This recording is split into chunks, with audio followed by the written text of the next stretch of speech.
میں ایک جج تھا اور میرے سامنے کھڑی عورت بے گناہ تھی۔ اس بات کا اندازہ مجھے ہو چکا تھا۔ اس سے پہلے کہ میں فیصلہ سناتا، ایک چٹھی میرے پاس آئی۔ وہ ایک اعلیٰ عہدیدار کی طرف سے تھی، جنہوں نے مجھے اسے پھانسی کی سزا دینے کا حکم دیا تھا۔ میں نے مجبوراً اس عورت کے لیے پھانسی کی سزا لکھ دی۔ مجھے لگا تھا کہ وہ عورت رونا دھونا ڈالے گی، لیکن وہ مسکرائی اور ایسی بات کہی کہ میرے قدموں تلے سے زمین نکل گئی۔ رافعہ، جلدی سے میرا بیگ لا کر دو، مجھے کورٹ کے لیے نکلنا ہے۔ چائے کی آخری سپ لیتے ہوئے میں نے اپنی بیوی کو آواز دی۔ مجھے کورٹ کے لیے دیر ہو رہی تھی۔ آج ایک بہت اہم کیس کا فیصلہ سنانا تھا۔ اس کے علاوہ 2-4 نئے کیسز بھی آئے تھے، انہیں بھی دیکھنا تھا۔ رافعہ جلدی سے میرا بیگ لے آئی اور میں کورٹ کے لیے روانہ ہو گیا، مگر نہیں جانتا تھا کہ آج کا دن مجھے پوری زندگی یاد رہے گا۔ میرے سامنے ایسا کیس آئے گا جو میرے دماغ کی بنیادیں ہلا کر رکھ دے گا۔ میں کچہری میں پہنچ چکا تھا۔ معمول کے مطابق ایک رش سا لگا ہوا تھا۔ مظلوم اور بے حال لوگ اپنے کاموں کے لیے وکیلوں کی منتیں کر رہے تھے۔ ابھی صبح 7 بجے کا وقت تھا، لیکن سورج سوا نیزے پر پہنچ چکا تھا۔ بے حد گرمی تھی۔ میں نے ایک نظر چاروں طرف دوڑائی۔ وہاں پر لوگوں کی ایک بھیڑ سی لگی ہوئی تھی۔ نہ جانے کون کون سی مجبوریاں تھیں جو انہیں اتنی گرمی میں ہر کام کو پسِ پشت ڈالتے ہوئے یہاں تک کھینچ لائی تھیں۔ میں شروع سے ہی اپنے ارد گرد کے ماحول کو گہری توجہ سے دیکھا کرتا تھا اور اس کا مشاہدہ کیا کرتا تھا۔ اس وقت بھی لوگوں کے مظلوم اور بے حال سے چہرے میری نظروں کے سامنے سے گزر رہے تھے۔ میرا بس چلتا تو میں ہر ایک کی بات سن لیتا اور اس کی مدد کر دیتا۔ بہرحال میں کورٹ کے اندر داخل ہوا تو وہاں پر وکیل، مجرم اور پولیس پہلے سے ہی موجود تھے۔ میں نے فوراً کارروائی شروع کرنے کا حکم دیا اور انصاف پر مبنی فیصلہ کیا۔ جس شخص کو مجرم ثابت کیا جا رہا تھا، دراصل وہ بے گناہ تھا۔ میری حس مشاہدہ بہت تیز تھی۔ لوگوں کے چہرے دیکھ کر ہی مجھے پتہ چل جاتا تھا کہ انہوں نے جرم کیا ہے کہ یا نہیں، لیکن میں عدالت میں ہونے والی کارروائی کے مطابق ہی فیصلہ سنایا کرتا تھا، کیونکہ عدالتوں میں دل کی نہیں سنی جاتی، دماغ سے فیصلے لینے پڑتے ہیں۔ جیسے ہی اس کیس کی ہیئرنگ ختم ہوئی، ایک نیا کیس میرے سامنے پیش کیا گیا۔ اس بار ملزمہ ایک عورت تھی۔ میں اس کے چہرے کی طرف دیکھ کر مکمل طور پر مبہوت رہ گیا تھا۔ مجھے اس کے نقوش کسی سے بہت زیادہ ملتے ہوئے لگ رہے تھے۔ عجیب اپنائیت سی محسوس ہوئی تھی اس عورت کے ساتھ۔ بہرحال میں نے اپنے ذہن کو جھٹک دیا۔ یہاں کورٹ میں رشتہ داریاں بنانے یا شناسا چہرے ڈھونڈنے نہیں آیا کرتا تھا، حق، سچ اور انصاف پر مبنی فیصلے کرنے آتا تھا۔ اس عورت کو کٹہرے میں کھڑا کر دیا گیا اور مخالف وکیل آ کر اس عورت کے خلاف بیان دینے لگا۔ اس پر یتیم خانے میں آگ لگانے اور بہت سارے بچوں کو مارنے کا الزام تھا۔ اس کیس کے بارے میں سن کر میں نے حیرت سے اس عورت کی طرف دیکھا تھا۔ وہ چہرے سے اتنی شفاف اور ظالم تو نہیں لگتی تھی کہ کسی یتیم خانے میں آگ لگا دے۔ مخالف وکیل مختلف قسم کے سوال پوچھ رہا تھا، جن سے ایک نارمل انسان کافی زیادہ اذیت محسوس کر سکتا ہے، مگر وہ عورت چہرے پر بالکل سادگی لیے اس شخص کے سوالوں کے جواب دے رہی تھی۔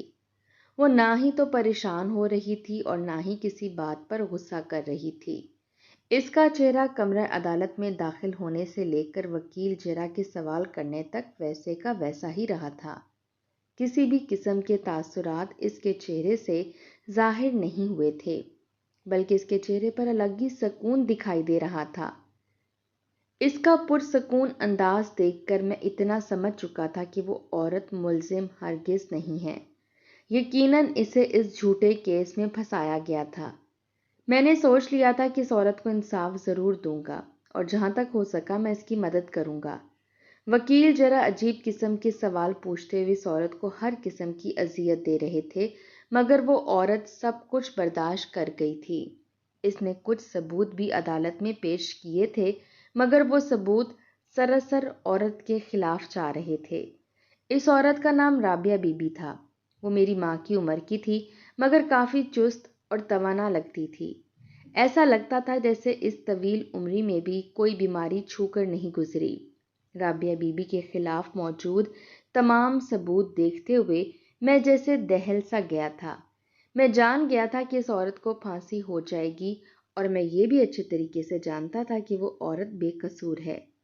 بہرحال کسی طرح کھینچ تان کرتے ہوئے اور رابعہ بی بی کے وکیل کے کچھ دلائل کو جواز بناتے ہوئے میں نے فیصلے کو اگلی پیشی تک کے لیے ملتوی کر دیا اور بھاری دل کے ساتھ عدالت سے باہر نکل آیا۔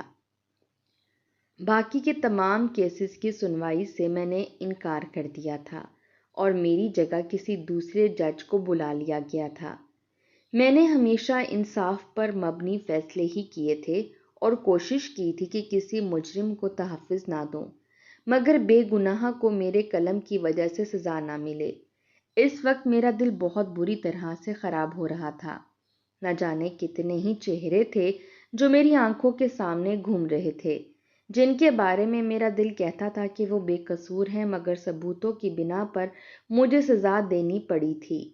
میں اتنا جانتا تھا کہ ثبوت جو رابعہ بی بی کے خلاف پیش کیے گئے تھے، انہیں مد نظر رکھتے ہوئے مجھے رابعہ بی بی کو سزا دینی پڑے گی، اور یہ مجھے کسی صورت بھی گوارا نہیں تھا۔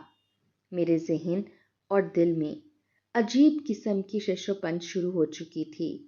میں الگ ہی قسم کی اذیت میں مبتلا ہو گیا تھا۔ لوگوں کے لیے جیسے یہ بہت فخر کی بات ہوتی ہے کہ وہ جج بنیں، عدالتوں میں لوگوں کے جرموں کے فیصلے کریں، مگر میرے لیے یہ عہدہ خوشی سے زیادہ سزا کا باعث تھا۔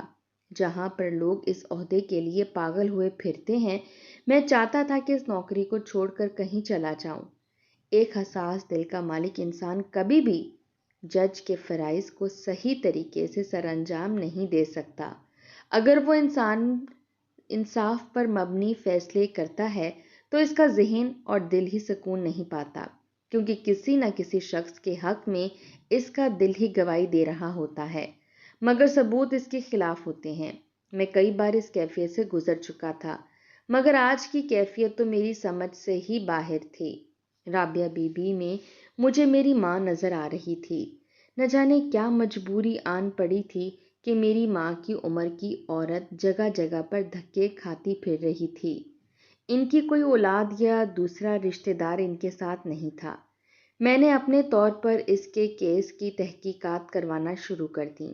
رابعہ بی بی کے بارے میں تو نہیں پتا تھا کہ وہ کون تھیں اور اس دنیا میں ان کے کون کون سے رشتہ دار تھے، لیکن میں نے ایک پیشی سے دوسری پیشی کے درمیان آنے والے لمبے وقت کی وجہ سے بہت سارے ثبوت اکٹھے کر لیے تھے جن سے وہ بے گناہ ثابت ہو رہی تھی۔ میں بہت پر اعتماد تھا۔ اگلی پیشی ہوئی، کارروائی شروع کی گئی تو میرے پاس ایک چٹھی پہنچا دی گئی۔ یہ چٹھی بہت ہی رازدار طریقے سے پہنچائی گئی تھی۔ میں جو وہ ثبوت ایک انجان ذریعے سے عدالت میں پہنچانے والا تھا، ایک دم تھم سا گیا۔ یہ چٹھی ایک بہت ہی اعلیٰ عہدیدار کی طرف سے آئی تھی، جس میں کہا گیا تھا کہ میں اس عورت کو پھانسی کی سزا سنا دوں۔ میں بے بس ہو گیا۔ اس کا حکم ماننا میرے لیے بے حد بڑی مجبوری تھی۔ میں جج کے عہدے پر ہو کر بھی بے بس ہو گیا، اور یہ زندگی میں پہلی بار ہوا تھا کہ ایک عورت کے بارے میں میرا دل کہتا تھا کہ وہ بے گناہ ہے، اور پھر جو میں نے اس کے لیے ثبوت اکٹھے کیے تھے وہ بھی اسے بے گناہ ثابت کرتے تھے، مگر اس کے باوجود مجھے اسے پھانسی کی سزا سنانی تھی۔ میں نے عدالت میں ہونے والی کارروائی کو غور سے سنا، پھر رابعہ بی بی کے خلاف سزا سناتے ہوئے اسے پھانسی دینے کے آرڈرز دے دیے۔ کمرہ عدالت ایک دم خاموش ہو گیا تھا۔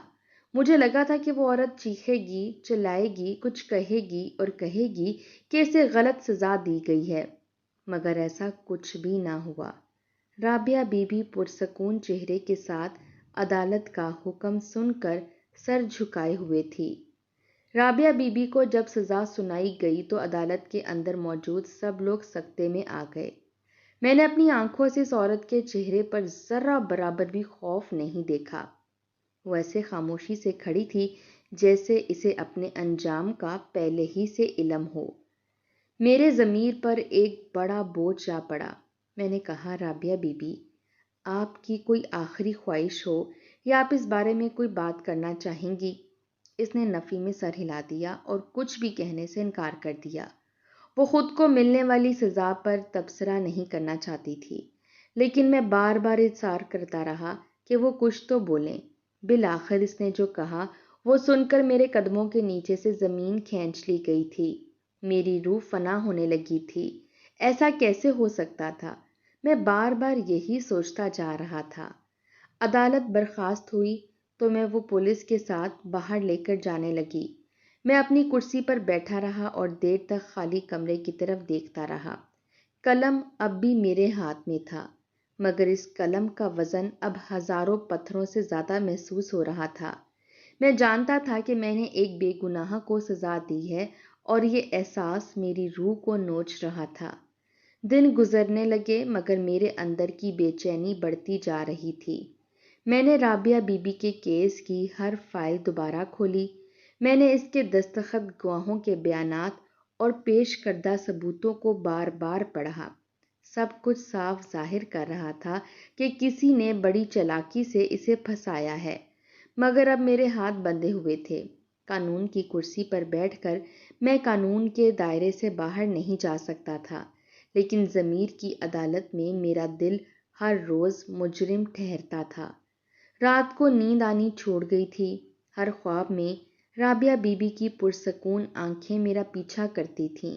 وہ آنکھیں جیسے کہہ رہی ہوں کہ تم انصاف کرنے والے ہو یا ظلم کرنے والے ہو۔ میں نے سوچا کہ اگر میں براہ راست کچھ نہیں کر سکتا تو کوئی دوسرا وکیل ضرور یہ کام کر سکتا ہے۔ میں نے ایک ایماندار اور باحوصلہ وکیل سے رابطہ کیا۔ وہ میرا پرانا شاگرد تھا۔ میں نے اسے ساری کہانی نہیں بتائی، مگر اتنا ضرور کہا کہ یہ کیس بے حد اہم ہے۔ میں نے کہا کہ تمہیں اس عورت کی اپیل سپریم کورٹ میں لے کر جانی ہوگی۔ وہ وکیل میرا اعتماد پا چکا تھا۔ اس نے بغیر سوال کیے حامی بھر لی۔ میں نے تمام ثبوت اس کے حوالے کر دیے جو میں نے خفیہ طور پر اکٹھے کیے تھے۔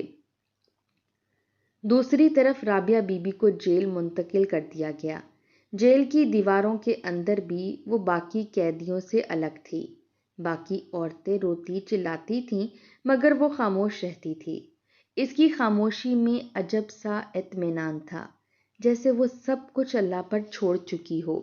جیل کی سپرنٹنڈنٹ اکثر حیران ہوتی تھی کہ ایک عورت جو پھانسی کی سزا سن چکی ہے وہ اس قدر مطمئن کیسے ہو سکتی ہے۔ رابعہ بی بی ہر صبح فجر کے وقت اٹھتی، نماز پڑھتی، قرآن پڑھتی اور پھر ساری قیدی عورتوں کو صبر کی تلقین کرتی۔ اس نے وہاں کئی عورتوں کے دل بدل دیے تھے۔ میں نے وکیل کو خفیہ طور پر ہدایت دی کہ وہ عدالت میں میرے دیے گئے فیصلے کو چیلنج کرے۔ کچھ دن بعد سپریم کورٹ میں اپیل داخل کر دی گئی۔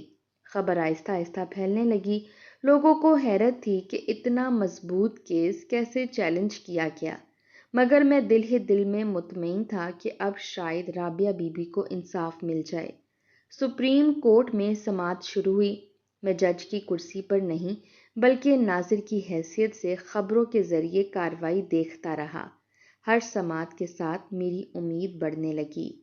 وکیل نے وہ تمام ثبوت پیش کیے جو میں نے اسے دیے تھے۔ نئے گواہوں کے بیانات بھی جمع کیے گئے۔ عدالت میں جو باتیں سامنے آئیں وہ چکا دینے والی تھیں۔ پتہ چلا کہ جس یتیم خانے میں آگ لگی تھی وہاں کے کچھ مالی معاملات میں جعل سازی ہوئی تھی۔ اصل مجرم نے اپنی حفاظت کے لیے رابعہ بی بی پر الزام لگوا دیا تھا۔ سب کچھ آہستہ آہستہ واضح ہونے لگا۔ ثبوت خود اپنی زبان کھولنے لگے۔ سپریم کورٹ کے جج صاحبان حیران رہ گئے کہ اتنا بڑا ظلم کیسے ہو سکتا ہے۔ جب آخری سماعت کا دن آیا تو میری سانسیں رک گئی تھیں۔ میں اپنے دفتر میں بیٹھا کاغذوں پر نظر ڈال رہا تھا مگر دماغ کہیں اور تھا۔ دوپہر کے قریب خبر آئی کہ سپریم کورٹ نے رابعہ بی بی کو بے گناہ ثابت قرار دے دیا ہے اور رہا کر دیا ہے۔ 3 دن بعد اسے بری کر دیا جائے گا۔ میں کرسی سے اٹھ نہیں سکا، میری آنکھوں میں آنسو آ گئے۔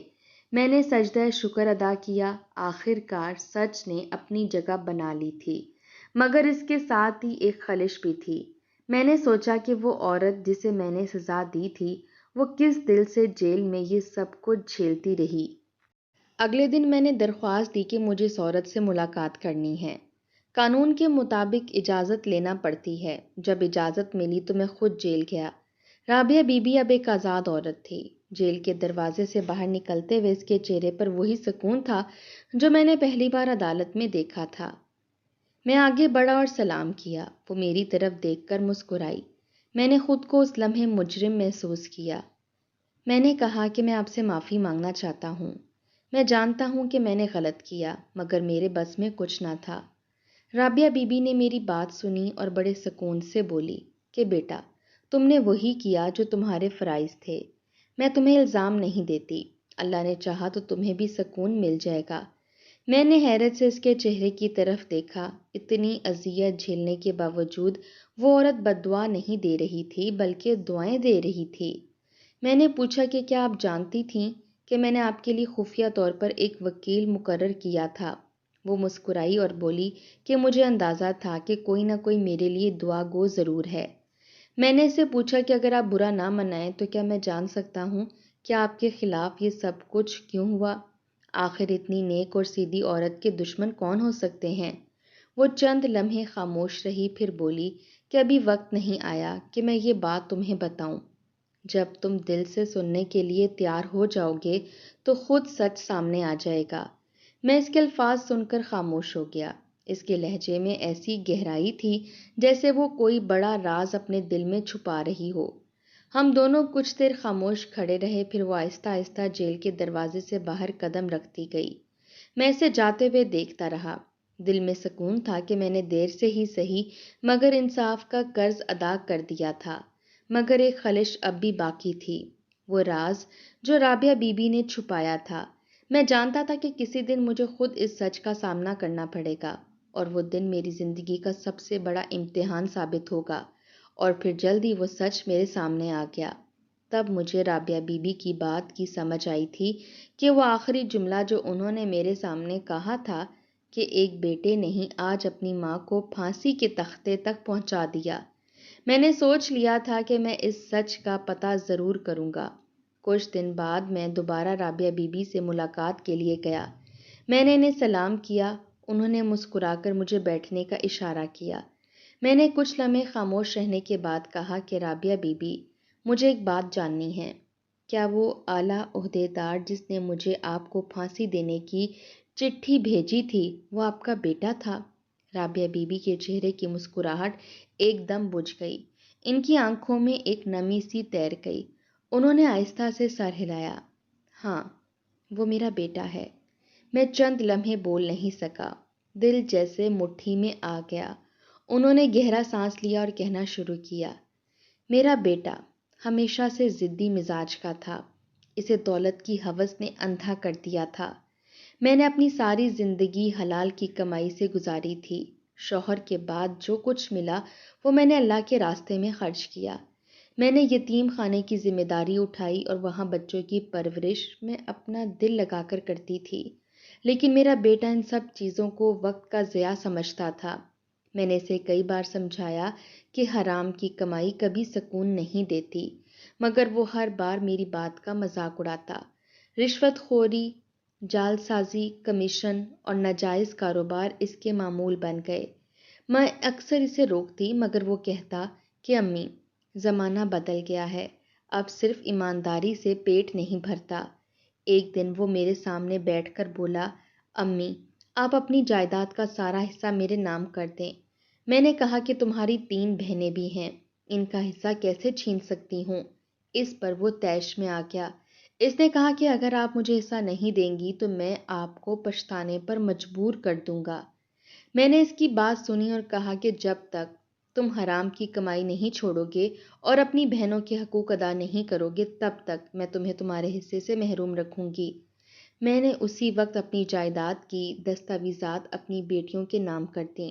یہ بات میرے بیٹے کے لیے کسی تماچے سے کم نہ تھی۔ اس دن کے بعد اس نے گھر آنا چھوڑ دیا۔ چند مہینے بعد یتیم خانے میں آگ لگ گئی۔ پولیس تفتیش کے بعد میرے خلاف کیس بنا کر لے آئی۔ میں حیران تھی کہ سب کچھ اتنی تیزی سے کیسے ہو گیا۔ جب کیس عدالت میں پہنچا تو تمام ثبوت میرے خلاف تھے۔ وہ یتیم خانہ میری کفالت میں چل رہا تھا۔ اس میں درجنوں بچے رہتے تھے۔ آگ لگنے سے کچھ بچے جان سے گئے۔ مگر جب مجھے معلوم ہوا کہ وہ آگ میرے ہی بیٹے نے لگوائی تھی تاکہ مجھ پر الزام لگایا جا سکے تو میری دنیا اندھیر ہو گئی۔ وہ چاہتا تھا کہ میں ہمیشہ کے لیے بدنام ہو جاؤں تاکہ اس کے راستے میں کوئی رکاوٹ نہ رہے۔ میں نے عدالت میں کچھ نہیں کہا، میں جانتی تھی کہ سچ کبھی نہ کبھی سامنے ضرور آتا ہے اور آخر کار اللہ نے سچ کو ظاہر کر دیا۔ میں سب کچھ سن کر سکتے میں آ گیا، میری زبان جیسے بند ہو گئی۔ میں نے کہا کہ رابعہ بی بی، اب انصاف کا وقت آ گیا ہے۔ میں نے اسی لمحے فیصلہ کیا کہ اس کیس کو دوبارہ کھولا جائے گا۔ میں نے خفیہ تحقیقات شروع کروائیں، ثبوتوں نے سب کچھ واضح کر دیا۔ رشوت خوری، جعلسازی اور آگ لگانے میں رابعہ بی بی کے بیٹے کو ملوث ہونے کے تمام شواہد سامنے آ گئے۔ اس کے بینک اکاؤنٹس میں کروڑوں کی مشکوک رقم جمع تھی۔ اس نے کئی جعلی کاغذات پر دستخط کیے تھے جن سے جائیداد اپنے نام منتقل کروانے کی کوشش کی گئی تھی۔ میں نے تمام شواہد عدالت میں پیش کیے۔ اس بار میں جج کی کرسی پر نہیں بلکہ ایک سچائی کے گواہ کے طور پر موجود تھا۔ عدالت میں رابعہ بی بی کا بیٹا پیش کیا گیا۔ جب اس کے خلاف ثبوت پڑھ کر سنائے گئے تو اس کے چہرے کا رنگ اڑ گیا۔ عدالت نے فیصلہ سنایا کہ اس پر رشوت خوری، جعل سازی اور آگ لگانے کے جرم ثابت ہو چکے ہیں، لہٰذا اسے 7 سال قید بمشقت کی سزا دی جاتی ہے۔ رابعہ بی بی یہ فیصلہ سن کر خاموش بیٹھی رہیں۔ ان کی آنکھوں میں آنسو تھے مگر لبوں پر شکر کا کلمہ تھا۔ میں نے ان کی طرف دیکھا، وہ بولیں کہ بیٹا، میں نے ہمیشہ اللہ سے یہی دعا مانگی تھی کہ سچ سب کے سامنے آ جائے۔ اب میرا دل مطمئن ہے۔ میں نے ان کے قدم چومے اور کہا کہ اگر دنیا کے ہر جج کو آپ جیسا صبر مل جائے تو کسی بے گناہ کو کبھی سزا نہ ملے۔ رابعہ بی بی نے مسکرا کر کہا کہ بیٹا، یاد رکھنا، انصاف کبھی دیر سے ملتا ہے مگر اندھیر کبھی نہیں رہتا۔